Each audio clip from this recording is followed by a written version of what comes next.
music lovers, and welcome to the Woodshed. This week I have a very, very special guest and a great friend, Snarky Puppy, sideman to the stars, solo artist, Mark Lettieri. How you doing, buddy? Hey, man, I'm good. I'm glad we both wore our favorite artist band's T-shirts. I did this for you. Did I you was do like, this? man, Oh, nobody. I just did this loves for the Prince greater more than good Mark. of the music community. But I so dig did it. you. Yeah, I dig it. I wear this shirt a lot. You know, I have to say, I don't know who their merch person is, but this is a very well-fitting shirt. Makes my arms look good. You know, like. I was gonna compliment your arms. Thank you. Yeah, I've been working out. You know, just like lifting espressos to my face. Yeah, I got it. I'm not. I want to be known. I'm not looking for endorsements. All right. On the There's a Woodshed. meme. Definitely- There's a meme here somewhere with that. I'm not sure. looking for endorsements, and by no random sort of coincidence does it match the guitar that's slightly above it. I That's love it. That's perfect. or the chair.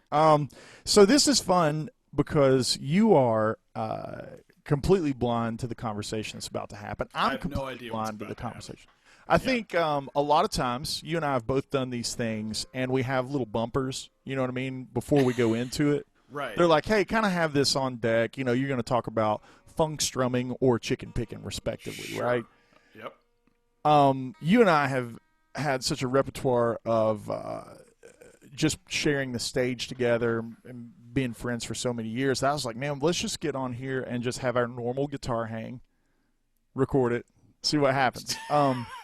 What So could let's go have wrong? let's have some background. My first introduction to you was Guitar Summit. Not Yeah. musically, but like in person hanging out. I remember before you and I had even met, I went to your like small group. So for those that don't know, Guitar Summit's a Right. musicians festival kind of thing in North Carolina. A lot of great players are on it. You know, just Google it. Like tons of great players. And Mark was doing a small group, and I was doing a small group, and then we had a performance at the end of the week. Anyways, you're playing if I remember correct, like a blonde kind of Strat, maybe. Yeah. It's gone through a couple changes in life. That's but it. It's this one. It's the old. It's an American standard from '99 that has gone through several pickup incarnations, and now it has a new neck, a Don Grosh neck. So I call it the Frosh. The Frosh. So what pickups are in it now? These are the singles are DiMarzio Area 61s, and the humbucker is a Grosh 327 small block humbucker. And this guitar weighs a ton. Yeah, It's Swamp Ash. really heavy. No, I think it was Northern Hard Ash is what they call Oh, it. wow. Northern Ash, which I think Yeah, is yeah. what they for a while made Strats in the 70s out of. Yeah, For because they were whatever super reason- heavy in the 70s. Yeah, but this isn't, this is a 99, so I don't know it's just an American standard. I just was like, I like that. I want to get that Yeah. one, like I didn't know. Exactly.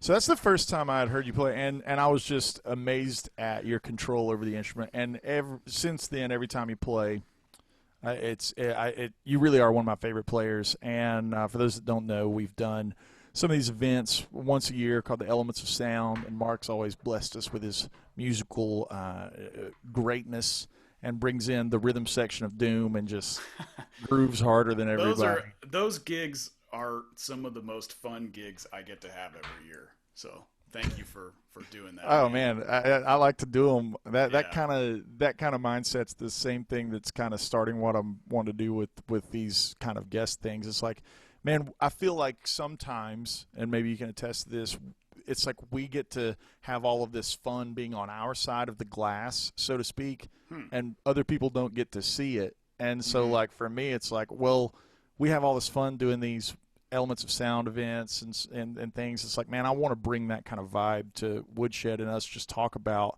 like, the things that we love about guitar, and if we pick, we pick. If we don't, we don't. But I want everyone else to get to kind of sit in on the little boys club that we have. Right on. You know what I mean? Yeah. So A lot of with fun that jokes. said, man, a couple of questions. What are you listening to these days? What got you started in music? And like, what's inspiring you right now? Sure. Actually, the last thing I listened to was a record by Periphery. It's Periphery 3, I think it was the one that I have. And it's really great. I sort of, like, I guess over the last couple years, I've always been into heavy music. Which most people, I don't think, realize. Yeah, maybe not. And that's, I get it. I mean, like, I know it's funny because my sound sort of has a little bit of that in it, but it's hidden. For sure. I mean sometimes it's overt. It's subtle, man. It's on Instagram on purpose, but and I've written some tunes that are heavy, but I write them for other people. And I've written some tunes on my own that are heavy, but they're not straight up like the real thing. There's elements of other stuff in there. But yeah, I mean, heavy music has always been a part of my life. Even when I sort of chose to get away from it, I would still find myself coming back to it. And now there's this great stuff coming out of the progressive scene, bands like Animals and Periphery and group, Pliny and groups like that, right, that I've have been checking out. And I don't really play like that at all, but it's just, I like the way it sounds. Yeah. So. Like from the listener's perspective, when I was getting like into your playing, you're the rock guy out of the R&B gospel community. Like, out of the style of players that happen, you have a tone that I naturally like. It's got a little more girth on it, a little more overdrive when you're taking a lead in those environments. Mm-hmm. And your phrasing and your sense of pocket is, like all music, like things gravitate. Some people like Joe Pass, some people like Eddie Van Halen. Like, sure, where you put things musically, it's like, I like that. That's why I always call you. I'm like, hey man, what are you doing? So it's like, I get that rock influence. I think, even though when it's not overstated, it's sure, I think one of the things that I do love about your playing, it's like you're the smart rock guy that knows all the adult chords. That's funny. Thanks, man. Well, I mean, it's just I'm a product of my influences, and I find that there's something I can gravitate towards in so many styles of music, and then figure out a way to kind of implement it in what I do that feels natural, right? I mean, I would never attempt anything that didn't feel natural in my playing. But I've been doing this for a while now, and I'm sort of starting to be okay with the fact that I kind of live in the middle between the rock thing and the groove thing. I mean, because I take from both sides, and not that, and they're all kind of the same. It's just they all come from the same place. We all know that, right? So just finding all these influences that I've had in soul music and groove music and gospel music, but then figuring out a way to where it makes sense to take all these influences from rock and heavy metal and just sort of exist in this weird thing in the center. Well, it's like making your own thing. It's like truly making your own gumbo. I guess it is. It's hard to do that because I think for many listeners, maybe I'm wrong. If a player is hard to categorize, then they could potentially not, be able to identify you. But I don't care. Yeah, okay. Because dude, that leads me to a great topic. Like, I'm always trying to be aware of like younger players. That doesn't mean age. That means like at a different point on the mountain of music, right? Right. You just nailed something that sparked a thought here, and I've never really asked you about, which is the insecurities, right, when you're trying to develop your own thing, right? Yeah. Because we start thinking about, or at least before social media, we're thinking about the record, and it's, what are my peers going to think? This is me speaking personally. Oh, we all think like, that. Yeah. Yeah, like, what are my peers, like, is this cool? Is this not cool? Like, I've overthought it, and like maybe this thing that I don't think is going to be cool is what actually people want, from my playing or whatever. And now, we're compounding the problematic situation with likes and upvotes and clicks and stuff. It's like now it's like, man, could you imagine being a 20-year-old cat coming into the game now trying to find your voice? Man, I didn't know who I was at 20 years old, you know? Oh, I didn't either, for sure. Yeah, I'm I still thought I trying knew. to carve Yeah. out what I think I am now, you know? But like back then, I was trying to almost push away the bluegrass and southern and country things. I was like, no, I can play these. Look at all this other stuff Right. that I can do, because I think that people need it. And you start really overanalyzing yourself. Right. So, man, what were some of those kind of thoughts like for you then, and what are they now? And what would you Right. tell somebody that was listening to this? Like, Well, I don't. I think if you're a young player, and you are in a particular phase, maybe in your playing, like we've all gone through phases. Like I alluded to earlier, that there was a phase where I was trying to not do the rock thing. Right. I really wanted to learn stuff that wasn't, Ozzy Osbourne necessarily. And so if you're in a place where you are in a sort of a phase and you're playing, like, that's natural. You're going to have certain influences come into your life at different times, and take what you can from all that stuff and internalize it, and then understand that when you then present it, it's going to be your own version of it. Right. And the more I think, you and I have the luxury of having a little bit of experience in this, where we've gone through phases, we've gone through what kind of player am I, what kind of record do I want to make, what's my audience, and of course, yeah, we're all still sort of trying to pinpoint that to varying degrees, but I think the more you are okay with where you have come from, you'll figure out where you need to kind of go as a player, and for me now, it's being okay with all the different things that I like, and just as long as I present them in a way that's has integrity to me, I feel like it's going to communicate what needs to be communicated on a musical level, because I don't ever want to put out anything that feels forced or feels unnatural or feels like I'm doing something that I should be doing rather than what I want to be doing. And I've thought a lot about that, man. that's what I want to talk about. We all do. Yeah, it's like, do I need to make another baritone guitar record? Like, well, yeah, because I want to do it. Right. And that's people gonna? Well, it's one of the, it's like I was talking to a friend of mine the other day. I was like, well, I don't know, do I want people to know me as the baritone guy? And I'm like, you know what? I don't give a shit. Like, yeah. I just want to be known as a musical person named Mark Lettieri who does things. It makes like music. Those things, that's great. If you're not into it, fine. It's what I'm going to do. What I'm going to do, and just come. It's funny how that parallels actually ending up making a better product. And by that struggle. By that simple sentence, I just mean the word authenticity, right? Things that are authentic to. Well, that's what I always dug about what you do, is because I think that's why we're similar. It's that you have this whole bluegrass thing from where you came from, that you are okay with bringing into your rock thing and your heavy thing, and it's like, it's Andy. What does Andy sound like? Well, it's a circle, right? Yeah. There's all these things in there, and that's what I like about artists, man. Like the ones that really speak to me, it's like you can hear the influences, you can hear that they're being honest. I talk about Prince all the time. Like, there's no secret. He was always one of those artists that just made whatever he wanted to make at that particular time. If it turned out to be like a heavy metal tune like Endorphin Machine, or like a weird, smooth jazz vibe record like the News album, which nobody's even heard of. It's 4 tracks, 15 minutes long, of him and his band just kind of jamming on grooves. He just does whatever. Yeah.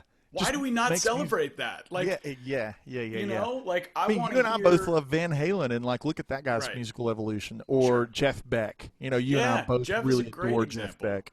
I want to hear if I listen to an artist's catalog, I don't want to hear the same record every time. I want to hear growth. I want to hear making mistakes. I want to hear, like, well, that one was kind of a bad idea, but this one was off. Like, I want to hear the whole thing, growth. That ties to a little bit to Tom and I's conversation with improvisation and going out to see the same artist multiple times when it's not like like a to the grid kind of show or kind of song, right? Yeah. Like when you see a song that's maybe on like a time code, it's almost performed more like classical music. It's like the idea is to recreate it identical every time, you know, versus like someone that's, you know, like Tom and I mentioned, Allman Brothers or Prince, where you're like, you're going to get a different solo every time he lights into it, you know, and that's where you want to see the artist multiple times, right? Yeah. So like on that note, right, with your playing, we hear all these different influences, man, and I'm going to put you on the spot. And we can edit this out if you want to take a couple swings at it or whatever, or if you just are a freak show and you just nail this, whatever. Probably won't. But like, so when you have an idea, like one of the things that I do to myself is I put parameters on myself when I'm about to practice. And a lot of times it's not adding more to the equation, it's taking away from the equation. If I only am allowing myself, you know, an A7, or maybe not even A7, just like 3, 5, and 7 of A. And that's all I'm allowed to do. Like if I have parameters to myself, I'm forced to get creative. Like if you were to take one chord right now and you were to try to riff something and you wanted to say that blend that is Mark Lettieri where you're bringing from an R&B time signature. Like let's take this time signature. I'll give you a time signature. Right there. Now, if you're grooving there, okay, and you say, like, let's take the chord. I want to put this where a lot of guys can digest it. So let's just take an A7, right? Right. So, like, if you take that groove and that chord, could you give me a traditional, more straight down the path gospel R&B kind of riff, and then could you give me more of the Mark sass on top of that? And don't feel married just to the 3, 5, and 7. Like if you're like, you know, the Mark sass needs another interval, tell us about it, because I want to see the process kind of in real time. I think that's interesting. And if we have a simplistic version of it, maybe it's something a lot of guys can digest. Okay. All right, so let's see. So we're in the key of A7. We're vamping on the chord. Let's see. So now here's the funny thing. I will attempt at something that maybe sounds more traditional, but it's still going to sound like me at this point. I love that. So that's the point. That is the point. That is exactly the point. Is like nailing your identity, right? So where do you start in your process? Like right now, while you're starting to vibe up, what are you thinking? I'm thinking of your tempo first. Okay, I'm cool. thinking of your tempo, which was this, right? Yeah. Now, question for you, are we swinging it or are we playing it straight? Or is that up to me? That's the thing, right? You're acknowledging, is it swung or is it not? Like to me, it's like, what do you think first? And then what does that tempo do to you first? Do you want to swing it first or do you not? Like this is I think I want to swing it, but all right, so let's see. So I'll take a couple triads that I got from Spanky Alford. Okay, let's see those triads. We tell the viewer. Okay, so those triads sounded like so these like triads A D. Right, so we have A triad, a B minor triad, B minor, yeah, okay, and then another A triad, right? Okay. So for those uninitiated, Spanky Alford, rest in peace, fantastic gospel soul jazz guitar player. I heard about him through D'Angelo, but he's played on a million, the Mighty Clouds of Joy, old gospel, all sorts of stuff. Just Chalmers, Spanky Alford, look him up. I don't, Anyway, so. And those are diatonic. We're all in the key of A7. And I've always spoken intervals on my channel, so don't feel like you have to speak in fret numbers, which is fun. You got like it. A lot of guys really like that. So we're just taking the same triad. So here's a D major triad, A. This would be like a more like a you can think of it as like a B minor first inversion, right? And then an A triad first inversion. So you really just think about two kinds of voicings: the A voice. Yeah. So here's the B minor. Yeah, right. Exactly. Yeah. So A, B minor, A, D, just because, Well, the shared harmony of B minor and D, B right? Minor, it's like capitalizing on relative major minor. So this, you could think of this as a B minor too, if you want to. It's B minor 7, right? B minor again, A. So.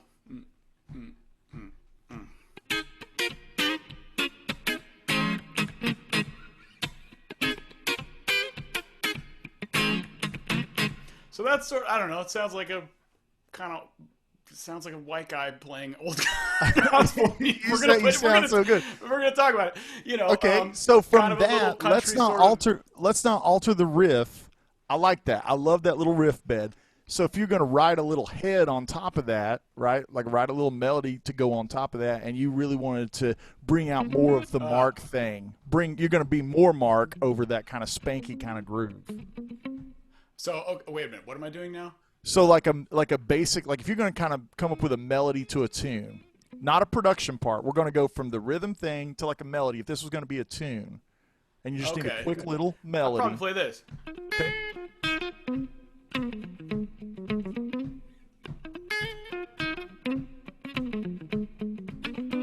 Okay, cool. I love that. So can you play that riff slow, that little melody slow, so they're slow enough to where people can digest it? Whoops.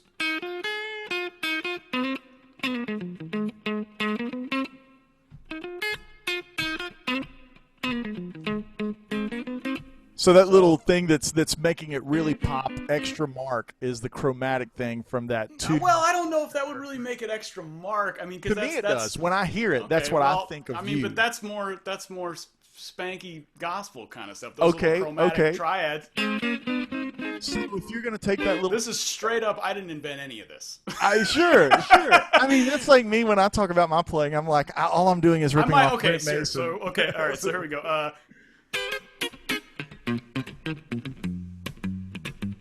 That might be more Mark, but love it. So we talk Mark us through channeling that. Maybe like do that again and talk us through that. Do that again and talk us through it.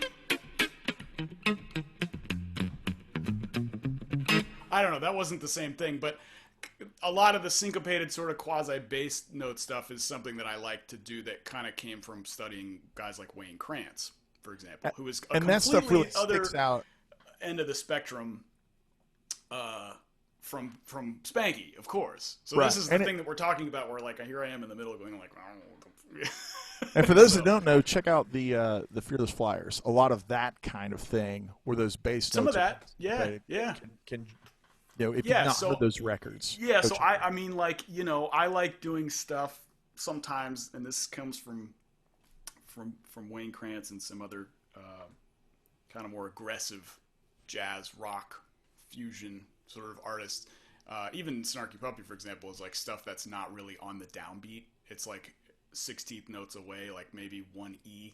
That's always a popular beat for me to land so break that down. I like if a guy hasn't been playing this stuff very long and he's like, what did Mark just say? So if our tempo was here, you count 16th notes, 1 E and a 2 E and a 3 E and a 4 E and a 1 E, right? The E, that first 16th note after beat 1, if you put notes on that beat, you end up with kind of a cool like 1, 2, 3, 4.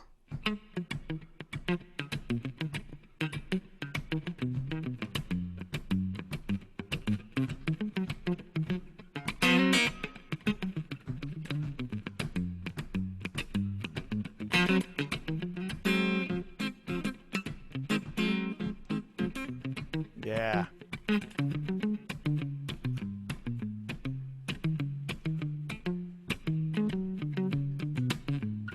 And for our listeners, I love that you're kind of keeping that little snare drum going. Yeah, well, I love that, sandaled dude. Foot. So that. So I mean, it's like for me, it's when I heard someone like Spanky put those beautiful triads, I was like, I gotta get hip to that. But I also heard someone like Wayne Krantz with these crazy rhythmic time feel, and I was like, I gotta get hip to that. And now I'm sort of figuring it out, in the middle there. So yeah, that's killer, man. That's killer. Yeah. So what you just said is a point that I'm always trying to be aware of with these types of things. Like I'm new to YouTube. I'm not the old pro like Ben Eller where you've been doing YouTube since YouTube was the thing, right? So for me, I'm always like, I want to have something that the most advanced guy could get a little something from. But also, it's really important to be aware that, like, if you're just getting started with music, you can do a lot of awesome stuff with the fundamentals, the bedrock. Like you said, you just said, hey, man, you can get a lot done with A7. You know what I mean? Yeah. I mean, some of the best music ever written is the simplest stuff. And that's cross genre. Like, you don't have to go. Yeah. I mean, across the genre is like, you can have a jazz tune like "So What" that's fairly simple compared to Countdown. You know what I mean? Right. It's like, or you can have, you know, AC/DC that's simple compared to Dream Theater, and it's great. And, you know, it's all really good stuff. Totally. Man, thanks for that musical example. Oh, you're welcome. Tom and I got so caught up in chit-chatting about fusion. Some guys was like, well, why didn't he play anything? And I was like, because we were hanging out. So can I put the guitar down now? That's because we were hanging out. Let's just talk about fusion now. Yeah, exactly. Man, so is there anything that you've got coming out like soon, whether that be something for your channel or a record? Like, what are you kicking around the blocks? We're all kind of in lockdown, getting creative. Man. Well, I mean, there's nothing new on the immediate horizon outside of just the normal stuff that I'll post on social media of all sorts. You know, there's, you know what it is. There's live clips, there's gear things, there's just strat stomp, you know, all this kind of stuff that I just do. But as far as like major projects, I am writing this baritone record, #2. Nice. And I think this one's going to be a bit of an opus. I don't know if this will necessarily be an EP. It might be a full length with loads and loads of stuff. So I love it, man. Getting that together. Who did the artwork? On a side note, who did the artwork with the fish? That is great. His name is Bob Headland, and he's a guy here. He's done all of my album covers except for one. And he's a really awesome graphic designer. I&B Creative is his website if anybody needs work on their album cover. I've always thought that was a great record, man. So I've kind of painted myself into a corner with the whole like deep sea thing, because I want Volume 2 to still have a maritime feel, so I'm thinking of naming the tracks after various trenches in the ocean. Oh, wow. But I'm running out of names, and I have more songs than I have names. The trenches. You have more songs than geography. I have more names than there are deep sea trenches in the ocean of the world, so I might have to, I don't know, maybe there's trenches on Mars that I could use. Anyway, or I'll just not even go that route, but any old body of water will do. Right. Louisville Lake by Mark Lettieri. Yeah. So that's where I'm putting some of my energy together. There's a lot of stuff I gotta get going, you know. There's no gigs really. Yeah, I mean, like that's why I asked the question, because it is a bit loaded. It's like, what are you? How do you aim your energy? You know, and you and I text a lot, and you know, all of our buddies we're constantly talking to, because we're always like, hey man, what do you know, what's going on today? Yeah. Like, where's your head at today? And so that leads me. You and I had a great chat yesterday regarding gear and things that we've got on the horizons. What's your favorite piece of gear that you're into? Like, man, and by that I mean the newest flavor, because you can't choose a favorite, right? I got one for you. Yeah. Okay. So I picked this up off of Reverb, and I guess it's probably been around for a while. Fox Rocks Octron 3. Fox Rocks is the manufacturer? Fox Rocks is the manufacturer. Octron 3 is the device, and it does this.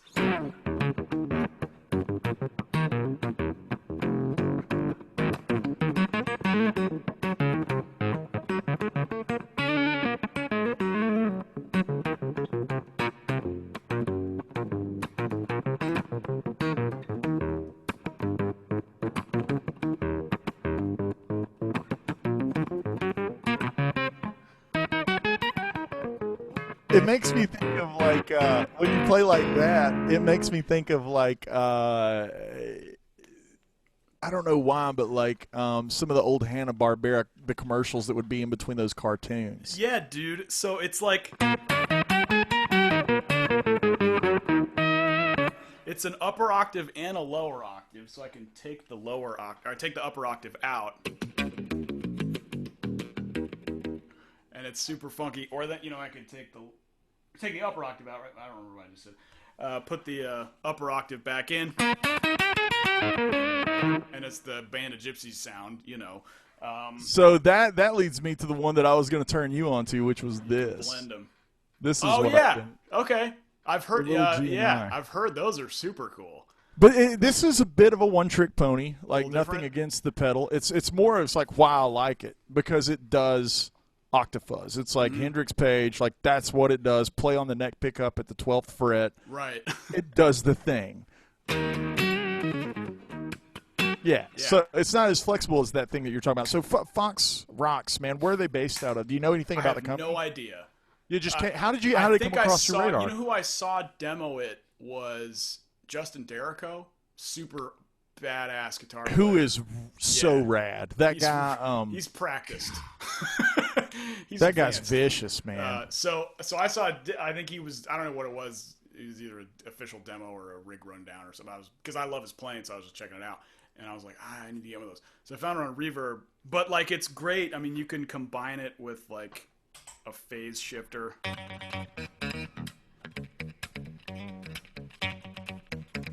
Or my auto wah.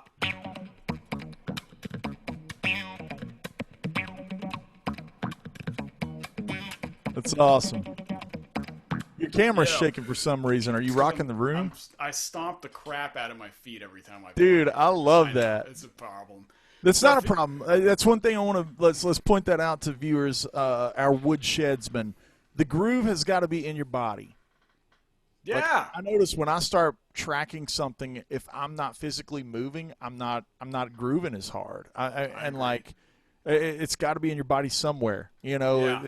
Whether it's your feet or your shoulders, where have you been watching Tom Bukovac's channel? Been watching the homeschooling? Oh, yeah. So when he gets grooving, he's like, it looks like he's like cranking something. Yeah, or like sounds like it. Lawnmower, man. It's like that guy's awesome. For those that don't know, go check Tom's channel. It's really, really good, man. Anything else you want to add? That is really killer. I mean, I don't know, dude. Hopefully we can all just kind of get back to normal soon and get some gigs and go outside and play with each other, and you know, it'll happen slowly. Yeah, I have the faith that I'm being optimistic in this, and that I'm hoping that it has drawn an appreciation for live music and live events, and maybe that next time that somebody was passing through your town and you're like, oh, I'll catch them on the next run. Maybe it's like an eye opener that next run isn't guaranteed. Very good point. Yeah. And I hope, and I that's just me trying to be very optimistic and green lightsaber good guy kind of mindset. You know what I mean?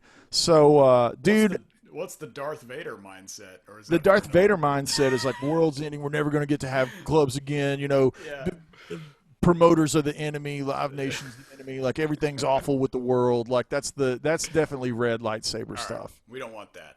I mean, like, I definitely have my opinions on the music business and how things are going, and you know, how people are reacting everywhere.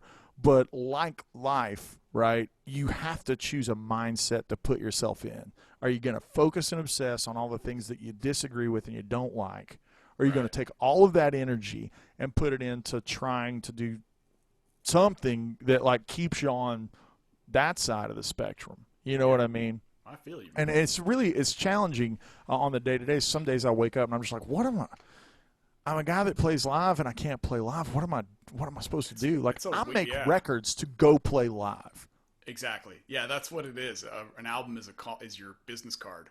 That's what I do. And it's like when I can't do the back half of that, I mean, I'm lucky I got my chalkboards, my dry erase boards of my next Kennedy Wood and my next A Wood over there. Cool. But it's like, I'm like, well, I want to go play live. So anyways, but again, it's like just trying to funnel that energy into hoping, right, with nothing to base it on, that like hoping that maybe people will be more people just go to shows in general just because they're not guaranteed now, and it's a bit of an eye-opener. Yeah.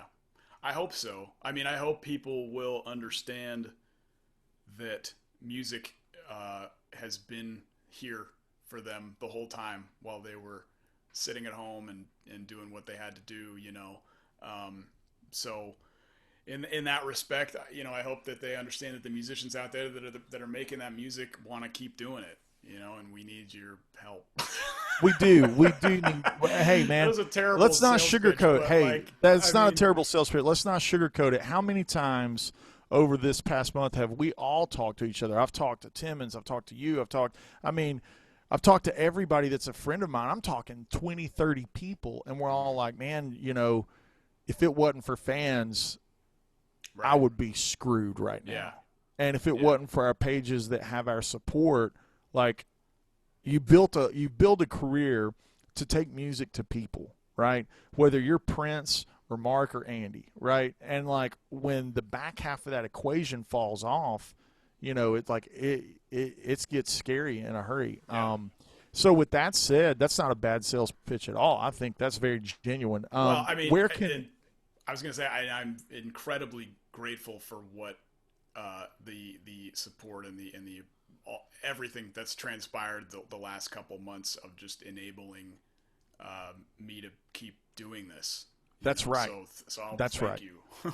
Yeah, that's definitely true. Yeah. This is a big shout out to all of our fans and friends. You know, it's like I hate using the word fans because in our small little guitar community, we know the guys that come to the shows. I don't like the word. Yeah, and I don't like the word followers either. I don't like the word followers either. It's like these are for Jesus, not me. Yeah. All right. Yeah, I can have exactly. Pals. Yeah. I mean, Call like my pals.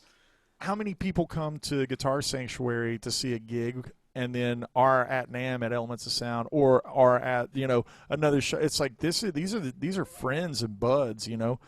With that said, where can, outside of just jumping on Instagram and seeing you and searching your name on YouTube, do you have any, is there a website? Like, where have you made your central hub is the right question. Well, I try to direct everyone to my website as much as I can because it's just marklettieri.com. Because there's links to everything there. So, I mean, you can, heck, man, you could even just Google my name and a lot of things that you probably are interested in will pop up. But, you know, Instagram is always a big part of what I do. Facebook, my music page, I update more than my personal page. So, but the Facebook page hasn't had a lot on it just because I don't have a lot of shows.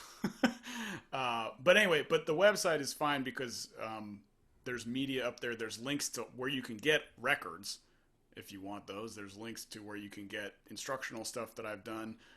Every question you might have about a piece of gear is probably listed there. You know, what picks I use, what strings I use, what pickups are in this guitar, like all that kind of stuff is there. Just click around and you'll probably find what you're looking for. That's awesome, man. Yeah. Do you is there any do you do a Patreon or any of that stuff? Do you have any of those? I don't, and I know you and I were talking about that because I know you've been doing it. I've used it just to be transparent with the viewers. Like, I've used it just to create exclusive stuff. Right. Like, this is the only place you can get that. Right. It's something that I'm still considering doing. I have to be real particular and kind of careful with how I spend my creative energy, you know?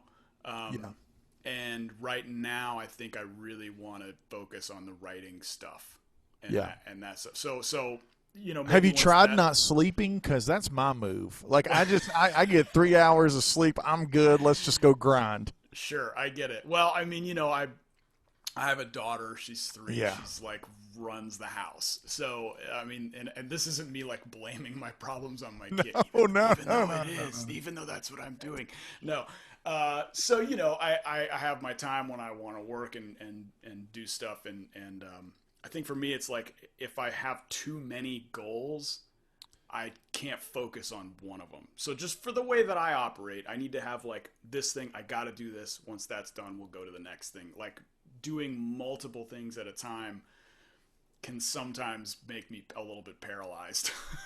Dude, because this you is don't going to know be what to, you know, you're like, I don't know which one of these, I got to do all these. I don't know which one to focus on. So I'm going to just do this. Yeah, I love 2 that weeks. because that's going to tie to the last thing we say. This is my last little bit of advice while guys are practicing this week until the next, you know, show or whatever.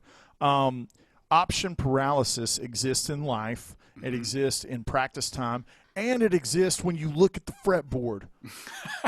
Like, you have so many options. You're like, well, I don't know what to do because I can do all of them. I guess I'm not going to do anything. I don't know where to aim it. And to tie it to this episode, I gave you just a sliver of stuff to work with. Aim your music at an A7 chord and this time signature. Yeah. Option paralysis can be the enemy of productivity in your practice time and in your careers, right? And even in your life and how you spend your free time or whatever. So, man, that's a great little bow to put on the conversation. I can't thank you enough for being a part of this. I've got awesome. so much footage. This may be just a long episode. I don't know. Post all of it. Just post all of it. Man, thanks so much. Awesome, man. You rule. Mark Lettieri. Oh, Andy Wood. Thanks, buddy.